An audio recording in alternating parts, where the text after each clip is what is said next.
Saturday. Welcome back to the channel. Today I'm going to read maybe a couple of Asbo fairy tales, starting with the Emperor's new tracksuit. An emperor who loves his designer sportswear falls for an elaborate con. How will the townspeople react to a man wearing invisible clothing in front of their kids? Once upon a time there lived an emperor who loved sportswear so much that he spent all his money in order to obtain it. His sole ambition was to be decked out in the very latest and shiniest branded products. The only thing he ever thought of was showing off his new tracksuits, of which he had one for every hour of the day. Two swindlers came to the emperor's city, having heard of his love for athletics kit, and declared they could manufacture the finest sportswear imaginable. Their logos and patterns, they said, were not only exceptionally garish, but the clothes made from their nylons and polyesters possessed the wonderful quality of being invisible to any man who was a proper knob. That must be magical polyester, thought the emperor. If I were to be dressed in a trackie made of this shiny man-made fabric, I shall be able to find out which men in my empire are proper knobs. I'll be able to identify a proper knob as soon as I saw him coming. I must have this trackie woven for me without delay.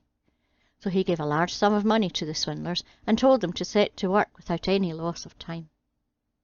The swindlers set up a sweatshop, and the sound of sewing machines soon echoed out throughout the district. The swindlers demanded the finest plastic and polymers and the most precious diamante thread. However, they gave their co-workers no material whatsoever. They sold all of the materials that they were given at boot sales, yet they kept the sweatshop running all night. I should very much like to know how they're getting on with the tracksuit, thought the emperor one day, but he felt rather uneasy when he remembered that proper knobs could not see it, and he thought it advisable to send somebody else to view it first. I shall send my honest old minister to the weavers, the emperor decided. He's not that much of a knob. He can judge how the trackie looks. The good old minister went into the sweatshop where the children sat before the empty sewing machines. Bugger, thought the minister, I can't see anything at all. But he did not say anything, lest he be thought a proper knob. Both swindlers requested him to come forward and asked him if he did not admire the exquisitely shiny shell material and the beautiful inflammable stripes. The poor old minister tried his best, but he could see nothing, for there was nothing to be seen. Oh dear, he thought, can I be such a knob? I do some knobby things from time to time, but a proper knob? Nobody must know this. I cannot say that I was unable to see the tracksuit. What do you have to say? Said one of the swindlers, hitting a sleeping worker across the head with the back of his hand. Oh, it's proper rude. It's like that which P. Diddy wears, replied the old minister, looking through his glasses. What a huge and ostentatious logo. What brilliant iridescence. I shall tell the emperor that I like the trackie very much. We are pleased to hear it, said the two swindlers, and they described to him the skill that went into creating the logo, embellishments, and the sheer number of stripes that adorned each leg and sleeve. The old minister listened attentively, that he might relate to the emperor what they said. When he returned to the court, the minister advised the emperor to wear the magnificent tracksuit at a great procession that was soon to take place. It is iridescent, beautiful, and super expensive looking, he said. The emperor was delighted, and appointed the swindlers official sportswear sponsors of the royal court. Now the swindlers asked for more money, raw nylon and golden thread, which they declared necessary to continue their weaving. Again, they sold all of this at the boot sale, and not a thread went near the sewing machines, although the swindlers continued to make the workers labour in the sweatshop. Everybody in the whole town talked about the wondrous tracksuit, and several attempts were even made to ram-raid the sweatshop.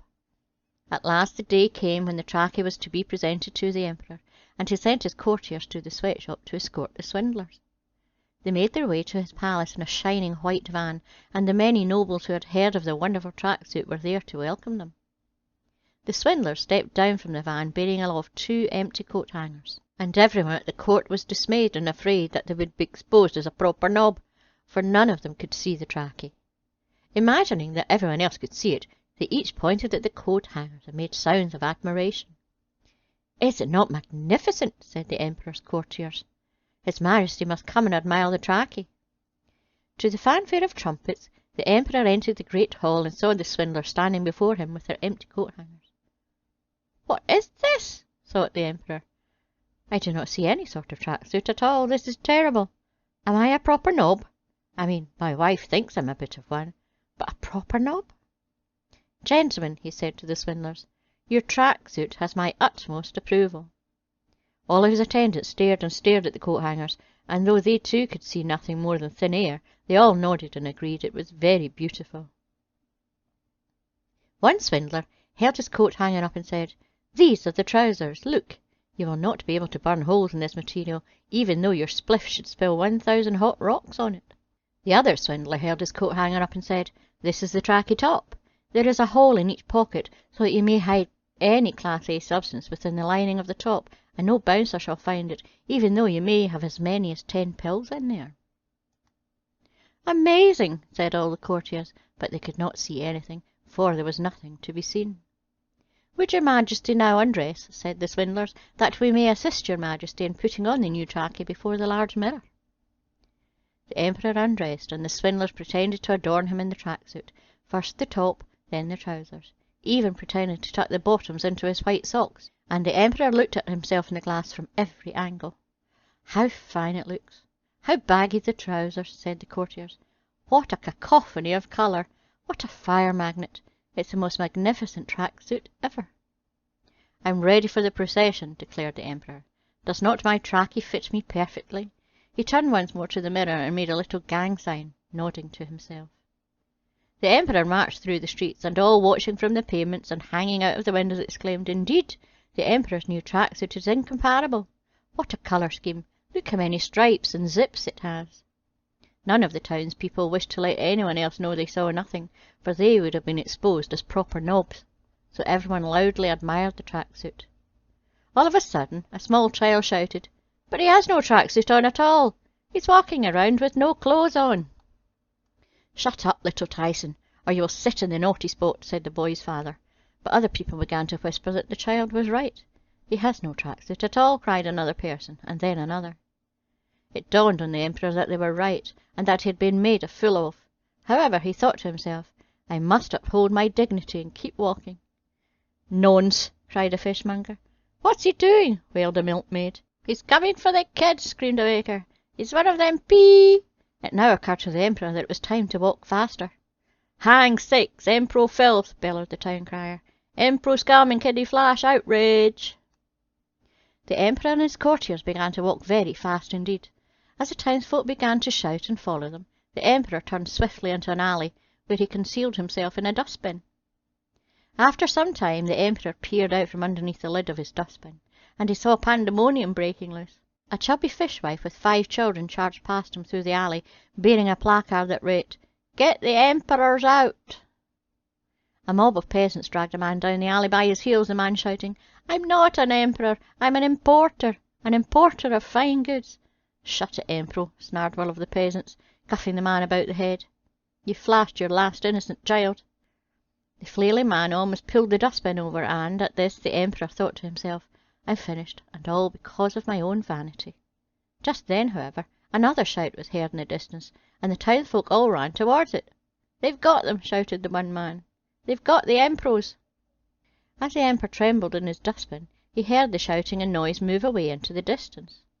After a very long time he peeked out of the dustbin once again, whereupon he found the alley quiet and deserted, with no signs of the mob, apart from the words "Kill sick Empros" daubed on the wall opposite. He dressed himself in a filthy old sack that he found in the gutter, muddied his face with dirt, and walked through the streets of the town. In the distance he heard more shouting and saw flames, so he walked towards the sound of the commotion until he found its source, at the town zoo. There, beaten to a pulp and strung up by their necks, were the zoo's emperor penguins. As the Emperor made his way back to his castle, he resolved that never again would he buy another tracksuit. Poor penguins. The end. Don't forget to like and subscribe, and press the wee bell notification. And a huge big thank you to all my subscribers, patrons and members. See you next week. Bye bye.